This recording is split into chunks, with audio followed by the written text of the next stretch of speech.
नमस्कार। प्रस्तुत है आज का चिंतन। जीवन प्रबंधन एक ऐसा विषय है जिसे सीखने की ज़रूरत हर किसी को है। यदि इस विषय को समझने में कोई हिचकता है या आनाकानी करता है तो भी जीवन में आने वाली परिस्थितियां उसे यह विषय सिखाने के लिए मजबूर कर देती हैं। जिंदगी का हर पल हमें कुछ सिखा कर जाता है, लेकिन यदि व्यक्ति बिल्कुल भी होश में ही नहीं है तो वह इसका लाभ नहीं ले सकता।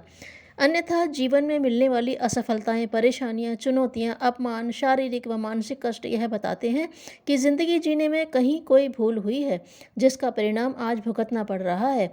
यदि आज भी इसके जीने के तौर तरीके नहीं सीख गए और इन भूलों को दोहराते रह गए तो आने वाला भविष्य अंधकारमय, कष्टमय हो सकता है।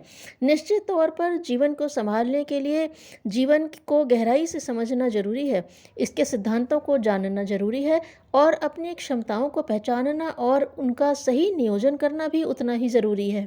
व्यक्ति अपने पूरे जीवन में खुशियां तलाशता है, फिर भी उसे वह तृप्ति नहीं मिल पाती जिसकी वह तलाश करता है। वह सुकून उसको नहीं मिल पाता जो उसे आत्मसंतुष्टि दे सके, सार्थकता का अनुभव करा सके।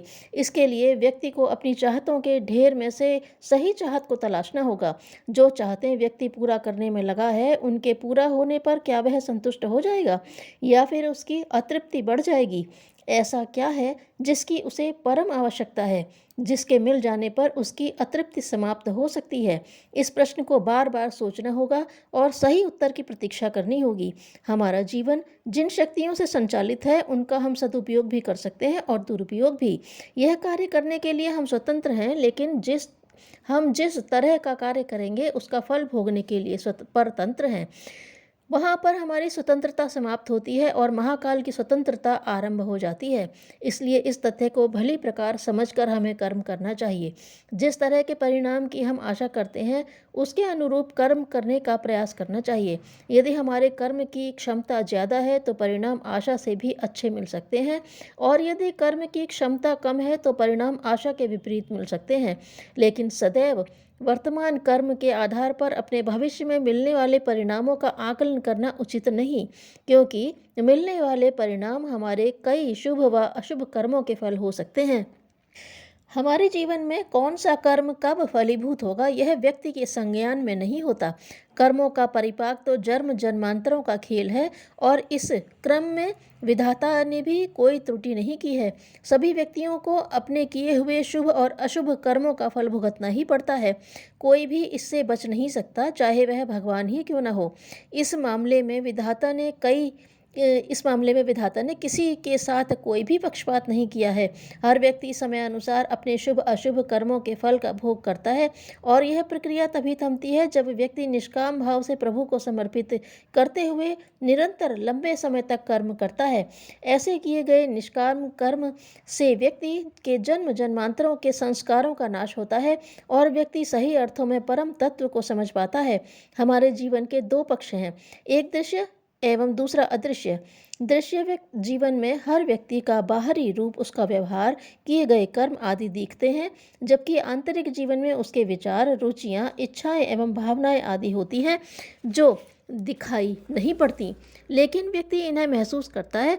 व्यक्ति जो भी व्यवहार किसी वस्तु के प्रति करता है तो उस वस्तु पर किए गए व्यवहार का कोई प्रभाव नहीं पड़ता, क्योंकि उसके अंदर विचार या भावनाएं नहीं होती। लेकिन यदि कोई व्यक्ति किसी दूसरे व्यक्ति के प्रति व्यवहार करता है तो उसकी भावनाएं प्रभावित होती हैं। अच्छा व्यवहार दूसरे व्यक्ति को अपना बना लेता है और बुरा व्यवहार उसकी भावनाओं को बुरी तरह से उद्वेलित कर देता है, जिससे उसकी भावनाएं भी अपनी प्रतिक्रिया देती हैं और वह उन्हें महसूस करता है, भले ही पूरी तरह से कह न सके। भावनाओं कि यह घुटन पीड़ा ही दूसरे व्यक्ति के लिए संस्कार बन जाती है, जो उसका इस जन्म के साथ साथ अन्य जन्मों में भी पीछा करती है, अपना हिसाब पूरा करती है। हिसाब पूरा करने का यह क्रम रिश्तों के रूप में होता है, जैसे पति पत्नी का रिश्ता, भाई बहन का रिश्ता, मित्र या दुश्मनी का रिश्ता या अन्य कोई रिश्ता। सामान्यतः यह देखा जाता है कि व्यक्ति उसी को ज़्यादा याद करता है जिससे उसको अधिक पीड़ा मिलती है, और ऐसा होने पर वह व्यक्ति उसके आसपास किसी न किसी रूप में या किसी रिश्ते के रूप में अवश्य आ जाता है, क्योंकि यह प्रकृति का नियम है कि आप जिसके बारे में सोचेंगे, जिसके बारे में चाहत रखेंगे, वह आपको देर सवेर मिल ही जाएगा। देर सवेर मिलने पर भले ही आपको उसकी आवश्यकता न हो या उसकी चाहत खत्म हो गई हो, लेकिन फिर भी वह मिलेगा। इसलिए इस मामले में सावधान होने की ज़रूरत है कि आप किसके बारे में अधिक सोचते हैं और आप पाना क्या चाहते हैं। यदि हमें अपने इन हिसाब किताब वाले रिश्तों से मुक्त होना है, तो एक उपाय यह है कि हम इन रिश्तों का आदर करते हुए संबंधित व्यक्ति के प्रति अच्छा व्यवहार करें, ऐसा व्यवहार करें जो इनकी भावनाओं को फिर से सुकोमल व सुंदर बना दे। जहाँ पर भी इनकी भावनाएं आहत हैं, उनमें मलहम लगा दे। ऐसा होने पर ही बदले की भावना रखने वाले ये रिश्ते प्रेम की सुगंध से सराबोर होंगे। इसके साथ ही जीवन में आने वाली विपरीत परिस्थितियों का सामना करने पर भगवान को कोसने के बजाय उनका आशीर्वाद माने, क्योंकि कठिन समझी जाने वाली यह विपरीत परिस्थितियां ही हमें जगाती हैं, जीवन की सही समझ पैदा करती हैं और हमारी क्षमताओं को निखारती हैं। इन परिस्थितियों से गुजरने पर ही हमें पता चलता है कि हम अभी कितने पानी में हैं। व्यक्ति के जीवन में आने वाली किसी भी तरह की परिस्थिति उसके विकास के लिए सर्वोत्तम होती है। यदि इस तथ्य को व्यक्ति हर समय स्मरण कर सके और अपनी क्षमताओं के अनुरूप उसका सामना कर सके, तो किसी भी तरह की परिस्थिति उसके व्यक्तित्व की क्षमताओं को अधिकतम निखारेगी और अपने अधिकतम अच्छे परिणामों को देकर जाएगी। यह व्यक्ति का दृष्टिकोण ही होता है जिसके द्वारा वह कम को अधिक आंकता है और अधिक को कम आंकने लगता है। अतः हमें अपने दृष्टिकोण को सुधारना चाहिए। इसे सकारात्मक बनाने से व्यक्ति का मन सदैव प्रसन्न और संतुष्ट होगा। टूटे को बनाओ, रूठे को मनाओ। धन्यवाद।